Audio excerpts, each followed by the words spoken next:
My wife asked me to stop singing Wonderwall to her. I said maybe. Today, I'm going to recap a 2005 action crime film called A History of Violence. A quick warning, there will be major spoilers ahead.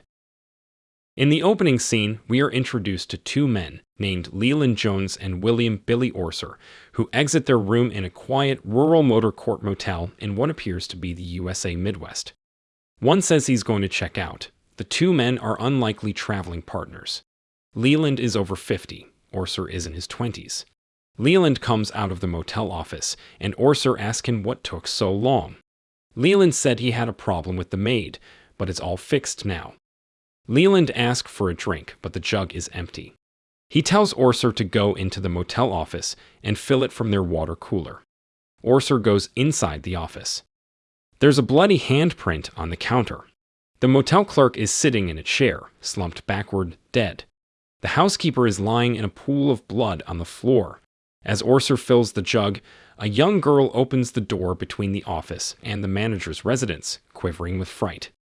Orser shushes her and calmly shoots her. In the next scene, we are introduced to Tom Stahl, the owner of a small-town diner, is married to Edie, an attorney. They have two children, 16-year-old Jack and 10-year-old Sarah. Tom and Edie are very deeply in love and dote on their children. Everybody in the diner knows each other and address each other by their first name. It appears to be a typical Middle America small town. Jack is playing baseball at high school and catches a fly ball, ending the game and getting Bobby Singer, a bully, out. In the locker room, Bobby tries to bully Jack into a fight. Jack talks his way out of Bobby's challenge with a sense of humor. Later that night, Bobby and a friend are driving around, obviously bored, looking for trouble. They spot Jack and his girlfriend, Judy Danvers, sitting on a corner smoking a joint. They decide to taunt them, but they almost collide with a pickup truck. Bobby gives the finger to the people in the truck, but quickly backs down when he sees the looks on their faces. Leland and Orser glare at the two high school students with a look that implies, "You're about to make a big mistake." Orser rants about how he is sick of these damn podunk towns and the damn podunks in them. Leland and Orser enter Tom Stahl's diner at closing time. Leland calmly orders coffee and pie. Tom tells them they're closed. Leland loudly demands coffee in. Tom, always diplomatic, agrees. He tells the waitress, Charlotte, to go home. On her way out, Orser grabs her, forces her into a chair, and runs his hand over her breast. He orders her not to move. Tom assumes they want to rob him. He offers them all the cash in the register. Leland pulls his gun and says he knows the money is his, then tells Orser to kill Charlotte to show Tom they mean business. Leland is momentarily distracted when Orser attacks the waitress. Tom smashes the pot of hot coffee in his hand across Leland's face, knocking him to the floor, and the pistol falls from his grip. Tom leaps over the counter and in one swift move retrieves Leland's gun. Orser fires at Tom and misses. Tom shoots back, hitting Orser 3 times in his chest. Leland crawls back and stabs Tom in the foot.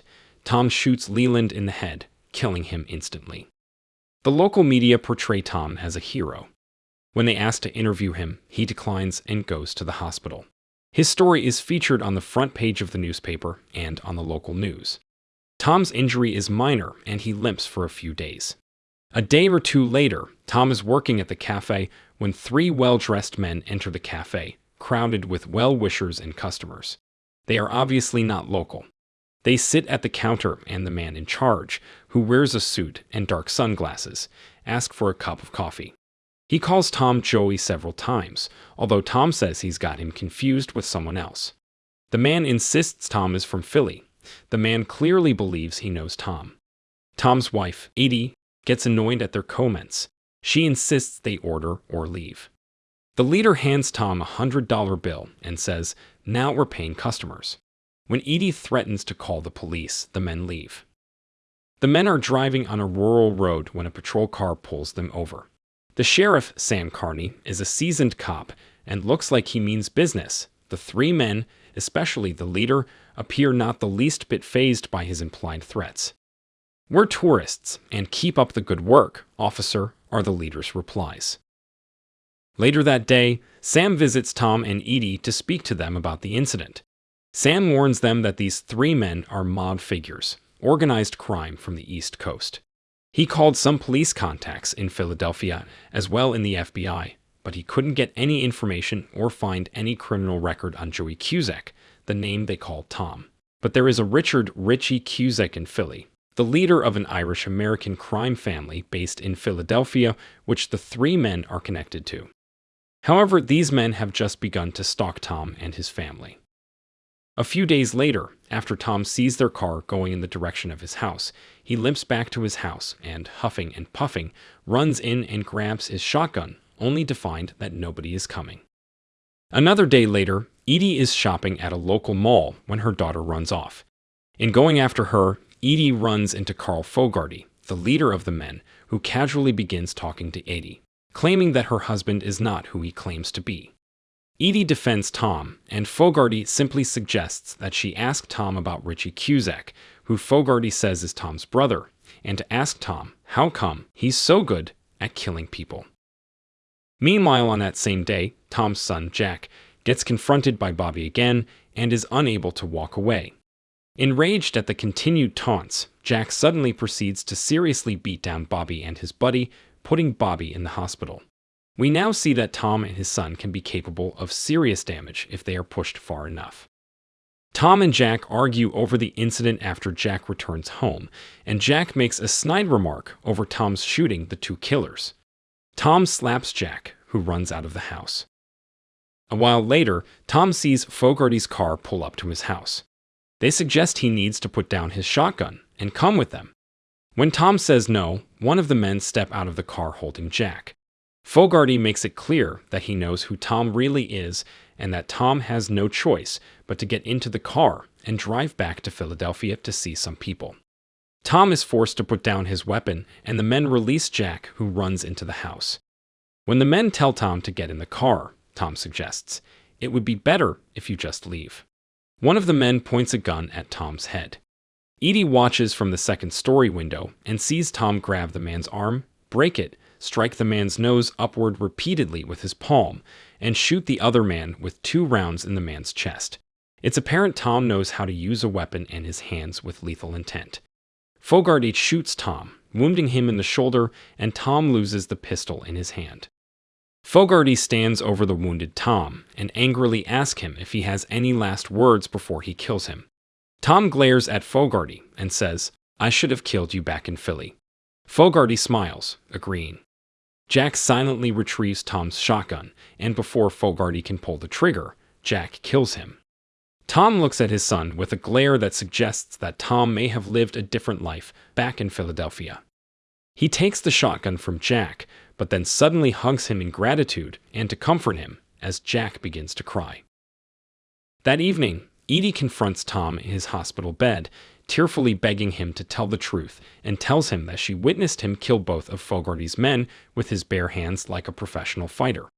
Tom admits that he was in fact a teenage mob hitman named Joey Cusack, but he left the mob life many years ago after messing with Fogarty, who we later learn is a made man above any type of harm from any crime family, and became a new man, Tom Stahl. Tom claims that he used to kill, both for pleasure and for money. Although Edie is naturally horrified and angry at the revelation, she later defends Tom when Sam arrives at their house the next day to ask more questions about Fogarty, saying that these urban mob figures are extremely secretive men, and they wouldn't have traveled so far away from Philadelphia and into the open unless they were sure they were looking for the right man. Tom is about to confess that he is Joey Cusack, but Edie suddenly steps and defends Tom still. Sam acquiesces and leaves, though he wiggles a finger in a way that shows he knows they're either lying or hiding something. After Sam leaves, Edie turns away from Tom in revulsion, slapping him and shouting, "F you, Joey." Tom pushes her down onto the staircase, and they engage in a pretty intense sex scene that contrasts with their more playful, romantic lovemaking in an earlier scene. Later that night in bed, Tom is awakened by a phone call from Richie himself. Richie makes an implied threat when he says, "Are you gonna come see me, or do I have to come see you?" Tom leaves his house at dawn and drives all day and night to Philadelphia and meets a young, rough-looking guy in a bar. The man drives him to a large mansion where Tom meets a well-dressed, confident man who appears very happy to see his little brother.